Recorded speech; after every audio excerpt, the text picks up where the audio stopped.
पिछले वीडियो में जो हम लोगों ने देखा ये क्यूबन मिसाइल क्राइसिस की कहानी थी, पर क्यूबन मिसाइल क्राइसिस का टॉपिक हमारे टेक्स्ट बुक में ऐसे ख़त्म नहीं होता है, ये थोड़ा सा बचा हुआ है, उसी को हम लोग अभी कवर कर रहे हैं।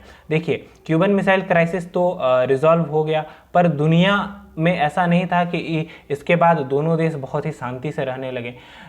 फिर भी वॉर जो थे वो चल ही रहे थे, फुल फ्लेज वॉर नहीं थे, पर लड़ाइयाँ चल ही रही थी दुनिया में। यूएसएसआर और अमेरिका भले ही यूएसएसआर और अमेरिका भले ही एक दूसरे के सामने डायरेक्ट ना हो, पर जो उनकी एलाई कंट्रीज थी, जो उनके दोस्त थे, वो एक दूसरे के सामने कई जगह पर लड़ रहे थे। कुछ एग्जांपल्स मैं दे दूँ, जैसे कि जो देश अमेरिका के साथ थे वो कहलाए नॉर्थ अटलांटिक पैक्ट ऑर्गेनाइजेशंस, या फिर आप कह सकते हैं कि इन सारी कंट्रीज़ ने मिलकर ये पैक्ट को साइन किया था, तो ये कंट्रीज़ कहलाए नेटो कंट्रीज़। इनमें बहुत सारे कंट्रीज़ हैं जैसे कनाडा, ग्रीस, टर्की, इंग्लैंड और जो वेस्ट यूरोपियन कंट्रीज़ थी वो सारी। तो फ्रांस भी इसमें है। और फिर जो रसिया ने जब देखा कि अमेरिका ने नेटो करके एक ग्रुप बना लिया है, तो रसिया ने सोचा कि हम क्यों पीछे रहें, तो उन्होंने भी एक ग्रुप बनाया, उसका नाम था वार्सो पैक्ट। और इसमें भी काफ़ी कंट्रीज़ थी जैसे हंगरी, चेक रिपब्लिक और रोमानिया, ये सारी कंट्रीज़ आप यहाँ पर नाम पढ़ सकते हैं, ये सारी कंट्रीज़ थी। तो सोवियत यूनियन और यूएसए, इसमें तो लड़ाई हो ही रही थी कोल्डली, बट ये जो कंट्रीज़ इन्वॉल्व थी, जो कि एक सोवियत यूनियन के साइड थी और दूसरे अमेरिका के साइड थी, इन दोनों के बीच में भी छिटपुट लड़ाइयाँ हो रही थी फॉर देयर ओन इंटरेस्ट। देखिए, कोई भी दुनिया में इसलिए नहीं लड़ता था कि देखिए हम यूएस के साइड हैं, हम रसिया के साइड हैं, बल्कि वो इसलिए लड़ता था कि अगर फ्रांस को रोमानिया से कोई दिक्कत है तो वो इसका नाम लेता था कि देखिए आप अपोजिट साइड में, इसलिए हम लड़ रहे हैं। बेसिकली अपने फ़ायदे को सब कोई देखता था, और जिसको जहाँ फ़ायदा होता था वो उस कंट्री को ज्वाइन कर लेता था। पर इंडिया जो था इन कंट्रीज से अलग था। हमारा भारत नॉन अलाइंड रहा, किसी भी देश के साथ नहीं रहा। वो अलग बात है कि फ़ायदा हुआ, नुकसान हुआ, वो इस युद्ध में नहीं कूदा।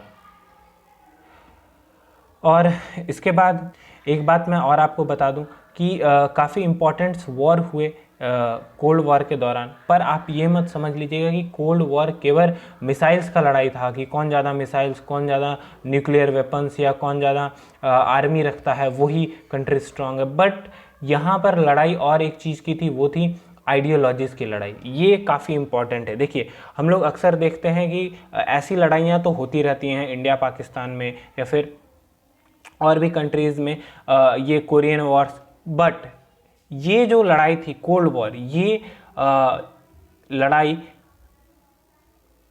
हथियारों की लड़ाई के अलावा विचारधारा की भी लड़ाई थी, ठीक है।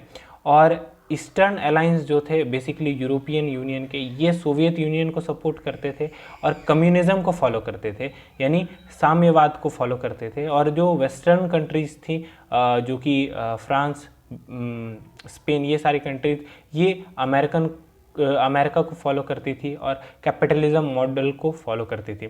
आप यहाँ से ये अच्छे तरीके से समझ कि यूएस जो था वो कैपिटलिज्म मॉडल को फॉलो करता था और यूएसएसआर कम्युनिज्म। कैपिटलिज्म ये कहती है कि देखिए, आप प्राइवेट प्रॉपर्टी रख सकते हैं, आप जितने अच्छे तरीके से पैसा कमाइएगा आप उतने अमीर बनते जाइएगा, इसमें आपको कोई नहीं रोकेगा। कम्युनिज्म, साम्यवाद, ये बिल्कुल उल्टा था। ये कहता था कि नहीं, कोई एक इंडिविजुअल इस तरीके से नहीं बढ़ सकता या आगे नहीं हो सकता, समाज को एक साथ मिलकर बढ़ना होगा, मिलेगा तो सबको बराबर मिलेगा, नहीं तो किसी को कुछ नहीं मिलेगा।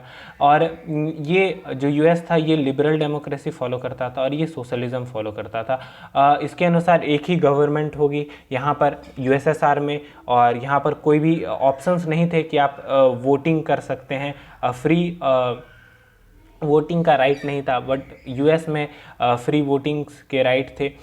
तो एक तरीके से आप कह सकते हैं कि ये दोनों कंट्रीज़ ना सिर्फ पावर में बल्कि विचारधाराओं में भी बटी हुई थी। अब आप पूछेंगे कि अच्छा, तो इन दोनों में जीता कौन?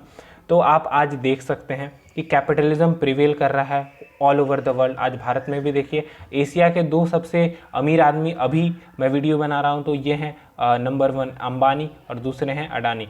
तो ये 2 जो व्यक्ति हैं, ये ये इस चीज़ को दिखाते हैं कि इंडिया भी आज कैपिटलिज्म मॉडल पर है, और ना सिर्फ इंडिया बल्कि दुनिया के ज़्यादातर देश कैपिटल मॉडल को फॉलो करते हैं, और डेमोक्रेसी तो खैर दुनिया भर में है ही। और कम्युनिज्म आज दुनिया भर से लगभग मिट ही चुका है। जो देश जैसे रसिया, चाइना, ये अपने आप को क्लेम करते हैं कि हम कम्युनिस्ट कंट्रीज़ हैं, इनमें भी नाम मात्र की अब कम्युनिज्म रह गई है, और कुछ देश ही ऐसे बचे हैं जो कम्युनिज्म और सोशलिज्म को फॉलो करते हैं।